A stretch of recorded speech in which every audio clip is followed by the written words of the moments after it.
What is up, guys? Welcome to something new, something a little bit special here on the channel. Today I'll be showing you a new card game that just entered open beta. That is DC Dual Force. Now, this is not a sponsored video.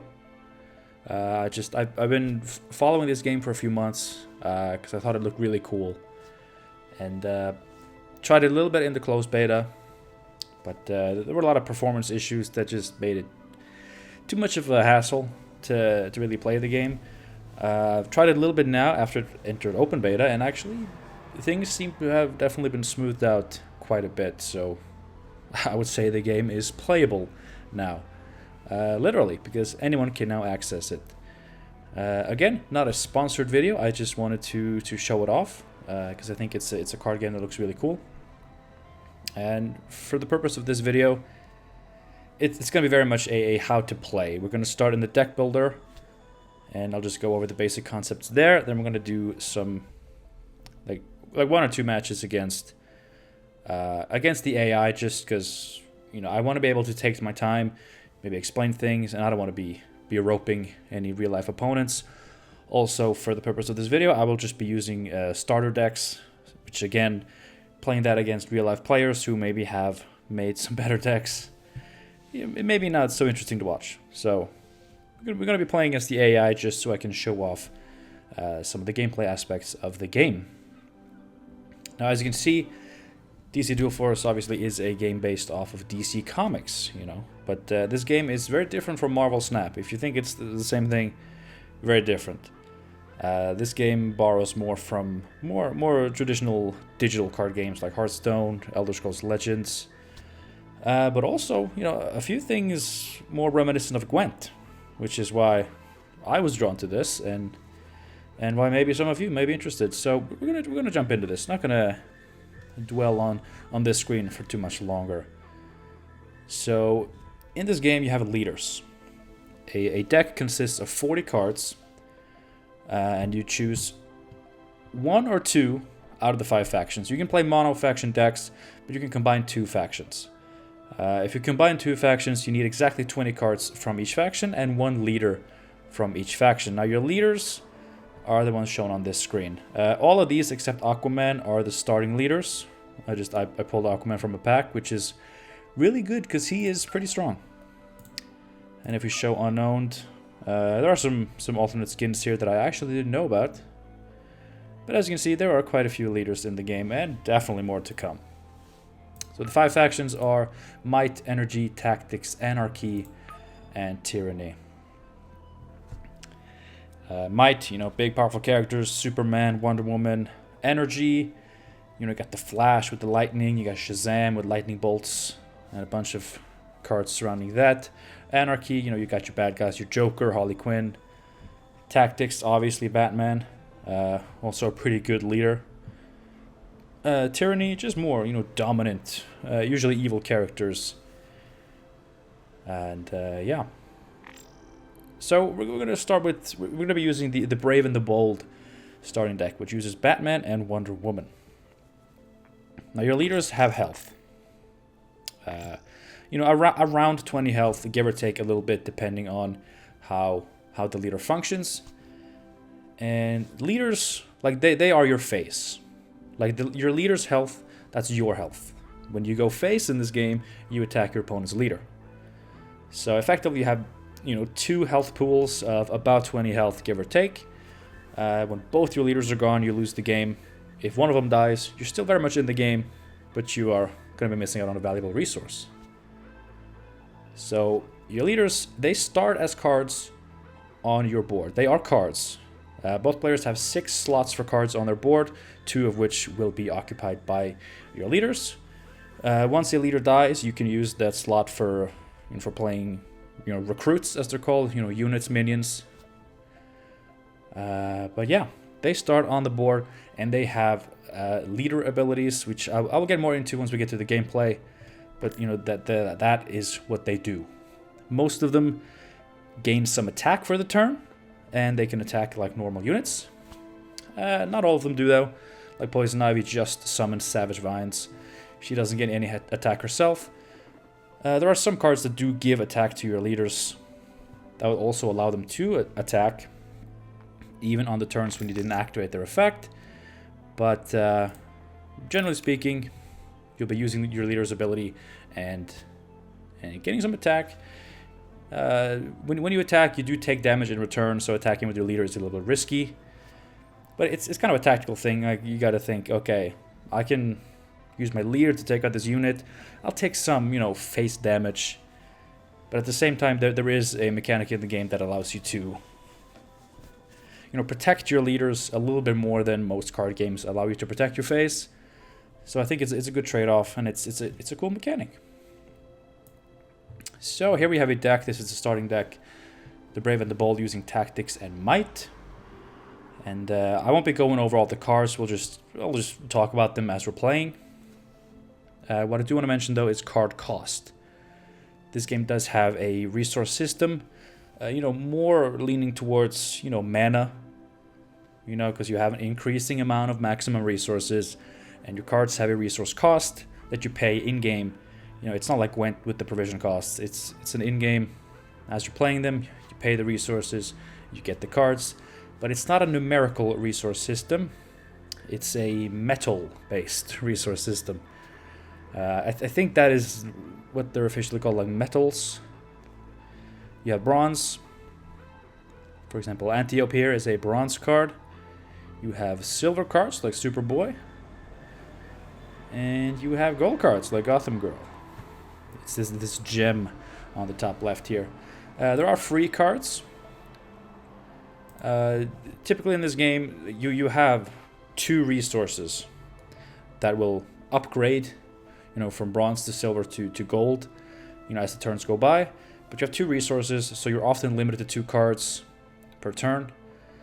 Free cards, you can play as many as you want, and there are some in-game ways to generate more resources. You usually just generate a bronze resource this turn, but there are cards that allow you to play around with the mechanic. So we'll get more into that as we play the game. Let's see, there are 2 card types: recruits and actions. Recruits are, your minions, your units. You play them on the board, you attack with them, you block with them. You don't block, it's not a blocking game. But they do defend to a certain point, and we'll get back to that. You have, several different mechanics. Actions are, just spells. Let's see, specials in Gwent, as they're called. And they do various things. I think, we're not going to really dwell on this screen for much longer. It's really just time to get into the gameplay, and I'll show you what this game is about. And maybe I'll be able to show off why I find this game pretty intriguing, and why I'm, kind of into it right now. There'll be more like practical information towards the end. Some links to the websites and just practical info. But now we're gonna get to the gameplay. I'll not leave you waiting longer than this. So I'm gonna queue up against an AI again, just so I can take my time with a good conscience to talk and ramble without taking up some other person's valuable time. Like I am now taking up all of your valuable times by rambling. Alright, save and exit. Let's get to some gameplay. Alright, here we go. We're going to play against Lex Luthor Doomsday. And we'll be looking at those leaders to see what they do as well. So we get 4 cards, and we can select any amount to mulligan. Obviously, we want bronze cards. For the first 2 turns, we will only be able to play bronze cards, and you'll see why. Super Strength, it's a good card, but we don't have any recruits, so we're just gonna mulligan the whole thing. Hopefully get... Yeah, we got a couple of bronze recruits. It's pretty good. So as you can see, we now have 1 bronze resource. Next turn, we'll have 2 bronze resources. Turn 3, the first one upgrades to silver. Turn 4, the second one upgrades to silver. Turn 5, guess what? The first one upgrades to gold. Turn 6, nothing more happens. The second one does not upgrade. So the highest amount of resources you can have, without generating any extra through your cards, it's 1 gold, 1 silver. One silver can play a silver card or a bronze card. It's not like one silver can play 2 bronze cards. It doesn't work that way. So unless you're playing free cards, unless you're generating extra resources, you are limited to 2 cards per turn. You know, for a lot of traditional card game players, that may seem restrictive, you know, because you like going off. You like playing a lot of small cards, doing a lot of combos. Us Gwent players, we're used to only playing 1 card from hand per turn anyway, so this is like twice the fun. Let's see, what else? At the start of your turn, your leaders will gain 1 charge. The player going first does not gain a charge on their first turn. This is to offset the advantage. I'm going first here. This lets me, you know, get on the board quickly. There is summoning sickness. Excuse me. Recruits coming into play, unless they have speed is the keyword for haste here, or rush, or I don't know all the terminology, but yes, there is summoning sickness. They will be exhausted, but as the player going first, I will be able to attack before my opponent can attack, which does give me an advantage, and therefore this is sort of offset by the fact that I am not gaining leader charges on my first turn. It's maybe not a perfectly balanced system yet, but I think it's a really cool, unique way to use this game's own mechanics to have a new twist on, you know, the person going first versus the person going second, who gets what advantage. That's pretty cool. As you can see, we have the game board here, 6 slots like I said. Our leaders are in the back left and back right. And we can play our recruits anywhere we want. But here's the neat thing. If I play this Themyscira Minotaur in front of Batman, my opponent's recruits cannot attack Batman. They have to kill the Minotaur. So they play Man-Bat. Things are moving quick. I'll be showing everything. Man-Bat has speed, which is the keyword I talk about, where you can immediately attack. He's a 3/2. 3/2 with speed for bronze is pretty good, but at the start of your turn, he returns to your hand.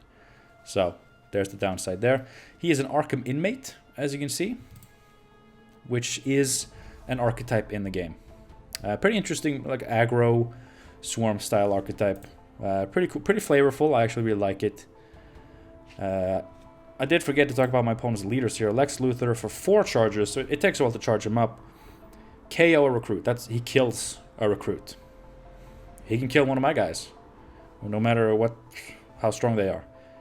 But if they were friendly, sacrifice them to draw 2 cards and charge Lex Luthor twice. So if you use him as a draw engine by killing your own cards, you get to use him more often because he immediately goes back to 2 charges. I think this is really cool design. You know, to have a leader that can do 2 different things that are, you know, of potentially varying power levels. You know, killing your own guy to draw 2 cards versus killing any enemy recruit. There are some differences there in power level. That will vary between games.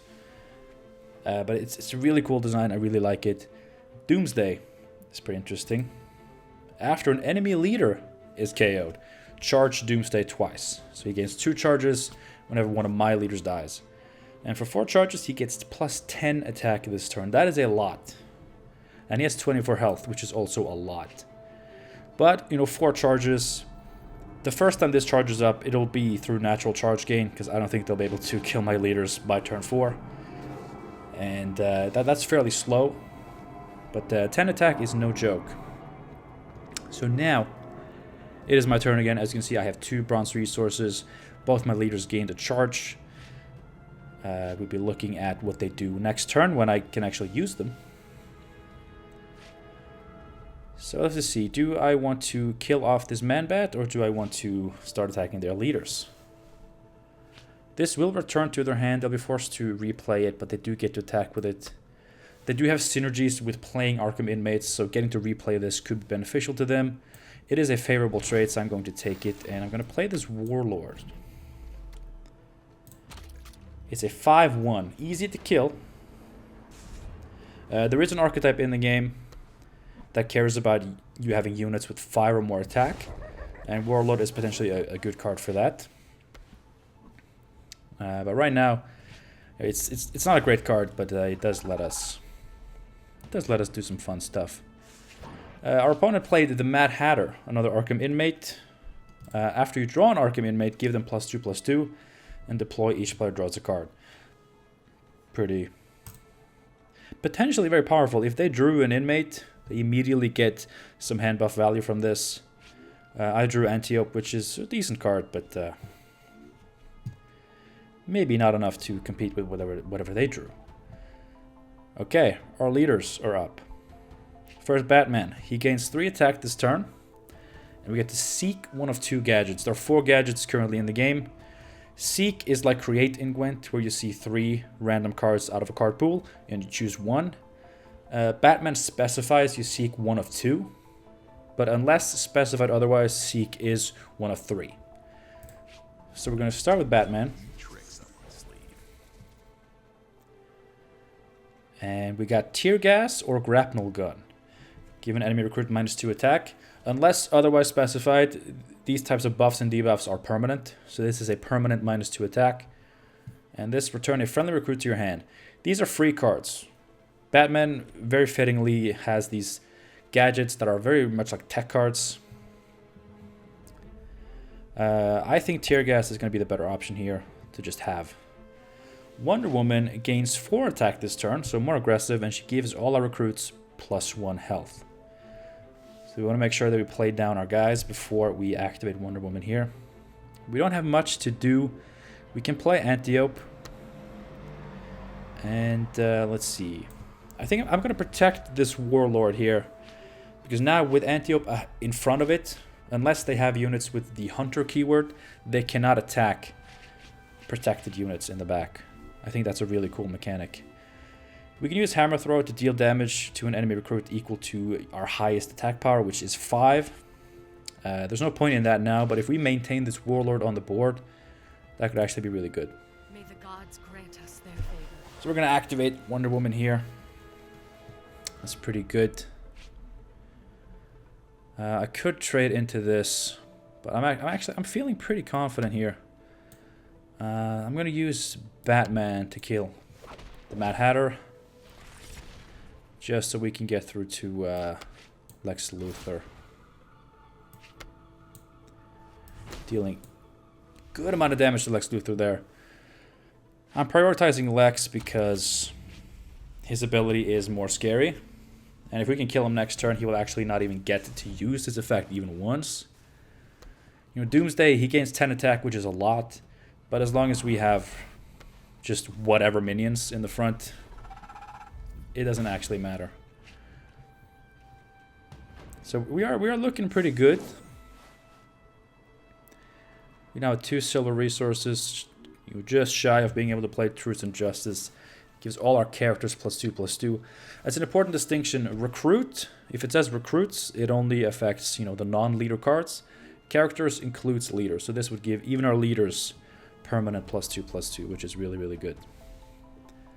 So now this Hammer Throw looks a lot better because we can kill Bane. Let's look at Bane. 6/4 for silver. After he damages a leader he's attacking, exhausts them so they can't attack next turn, and permanently increase their leader ability cost by 2. It's really cool, you know, because the whole thing about Bane is he breaks Batman's back, which probably does some permanent damage. And I can imagine Batman being exhausted. Like, at the very minimum, he was exhausted after getting his back broken. So this Hammer Throw dealing 5 to Bane is actually perfect. And let's see, we're going to use Antiope to kill off this Man-Bat, because that still leaves us enough damage to take out Lex Luthor here, so we don't have to worry about him. Next turn, Doomsday will gain 10 attack. And, you know, he could bump into Wonder Woman here. It's a pretty rough bump. By the way, Antiope has Aura. The next time this character will be affected by an enemy's ability or action, it isn't. I did not know the wording was that casual, but I like it. So Aura negates one ability or action. Likewise, there are shields which negate, you know, one instance of damage, right? So, you know, Batman's Batarang, which is just, you know, deal 1 damage, is actually a really neat tech card because it can pop off auras, it can pop up shields, and it can help set up trades. So what we can do here, just to save Wonder Woman, I thought we had... I thought I picked the grapnel gun, but of course I didn't. If we had the grapnel gun, we could have returned one of these to hand and put it in front of Wonder Woman just to save her from this 10 incoming damage. Of course, our opponent is a bot and may not attack the way I would. Oh, he does. He does. So Wonder Woman goes to 2. Oh, that's good. That's good. You have Harvey Bullock, deal 1 damage to an enemy recruit. We take out this Mad Hatter so we can just freely attack Doomsday. I mean, this game is pretty done for. We do have to get past Prometheus. He does have guard. Front row characters with guard protect all other friendly characters. So as long as he's in the front here, we do have to kill him before we do anything else. Let's see, is there any fun way to do that?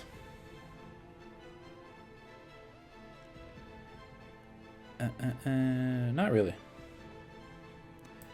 But we can use Truth and Justice. Give all these characters +2 attack. I'm going to activate Mr. Batman. Bandage, heal 3 damage from a friendly character. Is pretty good. Wonder Woman.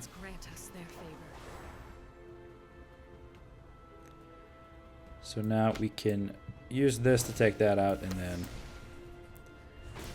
just have a shit ton of damage. Okay, let's see. Am I missing lethal? I don't think so.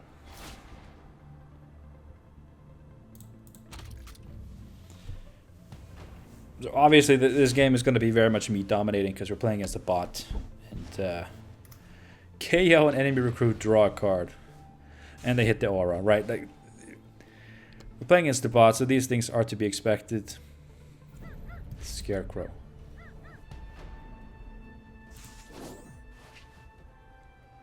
Why is it buff +2/+2? Oh yeah, because it is a 7/2. Scarecrow is really cool. Because it gives an enemy recruit -1/-1 for each friendly recruit with 5 power or more. You know, so for each big guy you have, you know, you scare that enemy recruit even more. I think that's really nice. Nice flavor there. We're going to send this Warlord into Doomsday. Warlord MVP, 7 power there.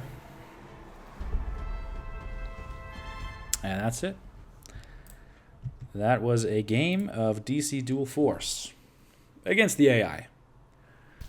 You know what I figured, you know, with me just having starter decks and with me having to, or wanting to, be able to take my time and explain things, this was the easiest approach to do so. But you know, if there's any interest in more content for this game, you know, I would definitely be into doing a proper gameplay video versus other players, and with hopefully a better deck. A more home-brewn deck, you know, something that is not given to me by the game, but not necessarily better. If you're new to the channel, you know, if you're not one of my Gwent viewers, the name Ace of Plays is intentionally ironic, just so you know, because I am not an ace of plays. I don't make good plays. I sometimes make funny plays. So I could be, you know, ace of funny plays, but it's intentionally ironic. I am the furthest from an ace of plays that you could be. But I love card games. I'm very passionate about this genre, and yeah, DC Dual Force is definitely looking fun, and the developers seem pretty active. At least now, of course, they just went into open beta, so they're bound to be active. But yeah, it's a good starting off point. I think the gameplay is really fun, and you obviously didn't get to see too much like strategic gameplay or synergistic gameplay in that match that we just had, but you know, for next time, if there is a next time, I'll see what I can do by getting a better display of how DC Dual Force can play out at its best. Yeah. Alright, some practical information. If you don't want to listen to this last part, thank you so much for watching. I hope you enjoyed. If you are one of my Gwent viewers, let me know if this was at all interesting to you. I completely understand if it's not. It is very different from Gwent, even though I do feel there are like some tiny elements that are reminiscent. But if you are a new person who watched this just out of sheer interest for DC Dual Force, I hope I did the game justice with this introductory video. If you do want to see more from me specifically, do let me know. I am looking for, you know, other games to cover, and this is a good contender for now. So yeah, any feedback is appreciated, and yeah, thank you for watching. All right, on to the practical info. Yes, the game is in open beta. It just came out of open beta. Currently only playable on PC through their own launcher, which I will link to their website down below. You know, you can sign up for the game, you can download the game, and there's also a full card database if you want to just check out the cards and see more what it's all about. Yeah, there are currently some issues with card acquisition. And, you know, getting cards right now is not easy, just because there are some bugs with I think the coins, the gold you gain from winning matches. I think there are some bonus coins that are currently not functioning properly, and also card crafting has not been implemented yet. It will be. Duplicate cards from packs. You can have 2 copies of cards in your deck. Duplicate copies you get from packs will be turned into, you know, some form of crafting resource, and you can craft cards you want, much like most digital card games, including Gwent. But this system is not in place right now, so you know, take that as you will. You know, for me, it's not too much of an issue, but hopefully they do get it in pretty soon, because it is a pretty big deal. You know, because you want to build decks, you want the synergies. You know, you get a card that you really want to play, but you want a second copy. You know, you should be able to craft it, and you will. It's coming. Let's see, what else? That was maybe it. Maybe that was all I wanted to. They do have a Discord server. I don't remember how I joined it. Maybe that's on the website too. I don't know. I'll look into it. If it's not on the website, I'll look into it and see how I did it, because I actually don't remember. You know, for a guy who's had his own Discord server for many years now, I know very little of how it actually works. So, you'll have to excuse me. All right. There will also be a link to my Discord server. It is a Gwent server, but it's not really a Gwent server. It's mostly just like a small group of people, occasionally including me, who just talk about like whatever. So there's definitely room to talk about DC Dual Force. If nothing else, I'll talk with you about it. So you can join that if you want. Yeah, I think that's it. We'll leave it at that. I'm not gonna. I have a tendency to ramble. You know, if you're new here, I have a tendency to ramble. But I'll hold back for now. So I'm just gonna say once again, thank you so much for watching. Hope you enjoyed this video. If you do want to see more DC Dual Force, do let me know. I'll probably do some more regardless, but if there is interest for it, you know, that it's a good motivation. So let me know if you do want to see more. If you don't want to see more, then I'll see you when I play more Gwent. I guess. Until next time, have a good one. And I hope to see you again soon. For Dual Force or Gwent, whatever. We'll see. Until then, have a good one. Bye.